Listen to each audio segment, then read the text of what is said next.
जय श्री कृष्ण। नमस्कार प्रिय भक्तजनों, आपका स्वागत है मेरे YouTube चैनल पर। आज हम आपको बताने जा रहे हैं कि झूठ, धोखा और दूसरों की बुराई करने वालों को नहीं मिलता है सम्मान। अगर आप इसके बारे में जानना चाहते हैं तो इसे अंत तक जरूर सुनिएगा। और अभी तक अगर वीडियो को लाइक और चैनल को सब्सक्राइब नहीं किए हैं तो जरूर कर दे। आइए जानते हैं चाणक्य की चाणक्य नीति जीवन में सफल बनाने के लिए प्रेरित करती है। चाणक्य नीति व्यक्ति को अंधेर से निकालकर रोशनी तरफ ले जाती है। यही कारण है आज भी बड़ी संख्या में लोग चाणक्य नीति का अध्ययन और अनुकरण करते हैं। चाणक्य की शिक्षाएं वास्तविकता के काफी करीब हैं। यह वजह है कि आज भी चाणक्य की नीति की प्रासंगिकता बनी हुई है। चाणक्य के अनुसार व्यक्ति अपने आचरण से सफल और असफल होता है। व्यक्ति का आचरण स्वयं के लिए भी उतना ही महत्वपूर्ण होता है कि जितना कि दूसरों के लिए। व्यक्ति स्वार्थ के कारण कई बार ऐसा कार्य करता है जो स्वयं को शर्मिंदा करता है। इन स्थितियों से बचना चाहिए, क्योंकि चाणक्य का मानना था कि व्यक्ति को कभी ऐसे कार्य नहीं करने चाहिए जिससे वह स्वयं की दृष्टि में कमजोर और गलत साबित हो। इसलिए चाणक्य की इन बातों को याद रखना चाहिए। झूठ बोलना सबसे बुरी आदत है। चाणक्य के अनुसार झूठ बोलने की आदत एक बार जिसे लग जाती है तो सहज इससे मुक्त नहीं हो पाता है। झूठ बोलने वाला व्यक्ति दूसरों के साथ ही छल नहीं करता है बल्कि स्वयं के साथ छल करता है। ऐसे व्यक्ति का चित्त कभी शांत नहीं रहता है, शांति नहीं मिलती है। उसकी आत्म हमेशा उसे इस बात का एहसास कराती रहती है कि वह कुछ गलत कर रहा है। ऐसी स्थिति के कारण व्यक्ति का मन अशांत रहता है और उसकी कार्य क्षमता प्रभावित होती है। इसलिए इस स्थिति से बचना चाहिए। धोखा देने वालों से लोग दूरी बनाकर रखते हैं। चाणक्य के अनुसार धोखा देना भी एक गलत आदत है। धोखा देने वाले व्यक्ति स्वार्थी होते हैं। जब ऐसे लोगों के बारे में दूसरों लोगों को पता चलता है तो इनसे दूरी बना लेते हैं। एक समय ऐसा भी आता है जब ऐसे व्यक्ति अकेले पड़ जाते हैं, क्योंकि समाज में ऐसे लोगों को कोई भी अपने नजदीक रखना पसंद नहीं करता है। बुराई करने वालों से समझदार लोग दूरी बना लेते हैं। चाणक्य के अनुसार बुराई करने वाला व्यक्ति नकारात्मक ऊर्जा से भरा हुआ होता है। समझदार व्यक्ति ऐसे लोगों से दूरी बनाना ही उचित समझते हैं। जो लोग दूसरों की हर समय बुराई करते रहते हैं, ऐसे लोग निंदारस में डूबे हुए होते हैं। ऐसे लोग सफलता में बाधा पहुंचाने का कार्य करते हैं। इसलिए ऐसे लोगों से दूर रहें।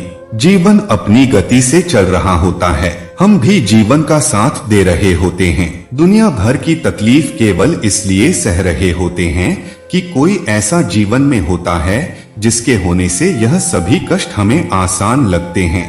एक बाप फटे कपड़े को सिलकर इसलिए पहन रहा होता है क्योंकि उसे अपनी औलाद की खुशी से खुशी मिलती है। एक माँ अपने हिस्से की रोटी अपनी औलाद को खिलाकर खुशी से भूखी सो जाती है।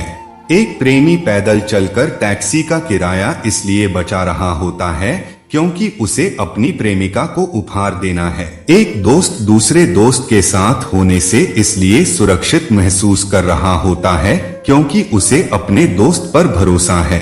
हम इंसान ऐसे ही तो हैं, जिससे दिल मिल जाए उसके लिए खुद को मिटाने से भी पीछे न हटें। लेकिन अचानक हम तब ठगे रह जाते हैं जब हमारे इस त्याग का मूल्य सामने वाले की नजर में शून्य भी नहीं रह जाता। जो माँ बाप जीवन भर कष्ट को सहते हुए पालते हैं कि एक दिन उनकी औलाद इन कष्टों को समाप्त करेगी, वही औलाद जब कहती है तुमने मेरे लिए किया ही क्या है, इस क्षण में माँ बाप का हृदय अपने को ठगा हुआ महसूस करता है। एक दोस्त जिस पर हमें स्वयं से बढ़कर विश्वास था, वह मुसीबत के समय आपको कह देता है कि मैं तेरे झंझट में पड़ना ही नहीं चाहता।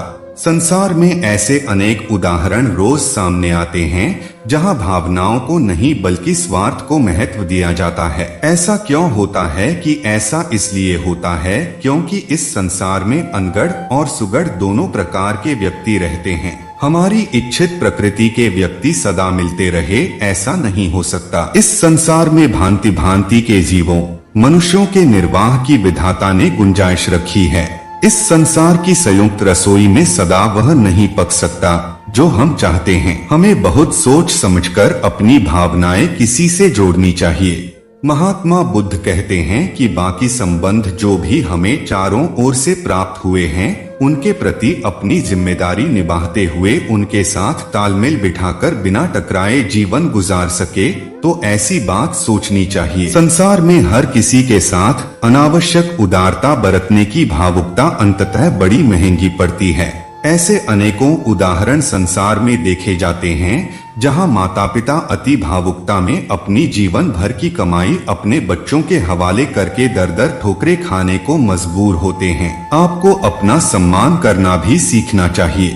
जब आप स्वयं का सम्मान नहीं करेंगे तब सामने वाला आपका मूल्य कम आंकेगा। हमारी दूसरे से ज्यादा अपेक्षा भी हमारे दुख का कारण बनती है। किसी भी दूसरे पर जरूरत से ज्यादा भावनात्मक निर्भरता आपको एक दिन आत्महत्या के मार्ग तक पहुंचा सकती है। ज्यादातर देखें तो कई बार जीवन में आप तब अपने को फंसा हुआ पाते हैं जब आपका वास्ता अनगढ़ों से पड़ता है। ये विचित्र प्राणी अहंकारी और दुराग्रही तो होते ही हैं। इनमें स्वयं की विवेक क्षमता भी नहीं होती और किसी निर्णय पर पहुंचना इनके बस की बात नहीं होती। ऐसे के न तो छोड़ते बनता है और न अपनाते। अपने साथ यह आपको भी अनिर्णय की स्थिति तक पहुंचा देते हैं। ऐसे अनगढ़ दुराग्रहियों के प्रति हमें वैसा ही तरीका अपनाना चाहिए जैसा कि मनोरोगियों के प्रति अपनाया जाता है। न तो क्षमाशील बना जाए न ही उपचार से विमुख हुआ जाए। ऐसे लोगों से जहां तक संभव हो भावनात्मक संबंध रखने से बचना चाहिए। जो स्वयं अस्थिर है वह एक दिन आपको भी अस्थिर करेगा ही। जो जैसा है उसके साथ कुछ हद तक आप वैसे बन ही जाओगे।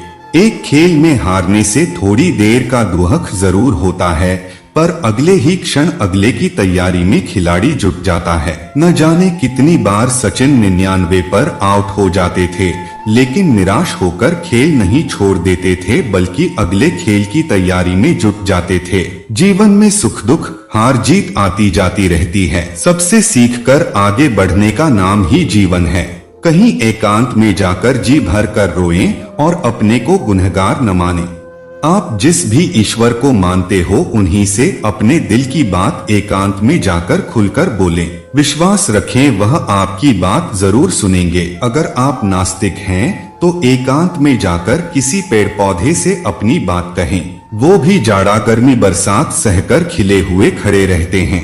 जो हो गया सो हो गया, लेकिन अब आगे सब अच्छा होगा और उसे आप ही अच्छा करेंगे, ऐसा विश्वास स्वयं को दें। जिस घटना ने आपको दुखी किया है उसको अपने से चिपकाए न रहें। बीती ताही बिसार दे आगे की सुधि ले। जो हुआ सो हुआ, उससे सीख लेकर जीवन आगे बढ़ने का ही नाम है।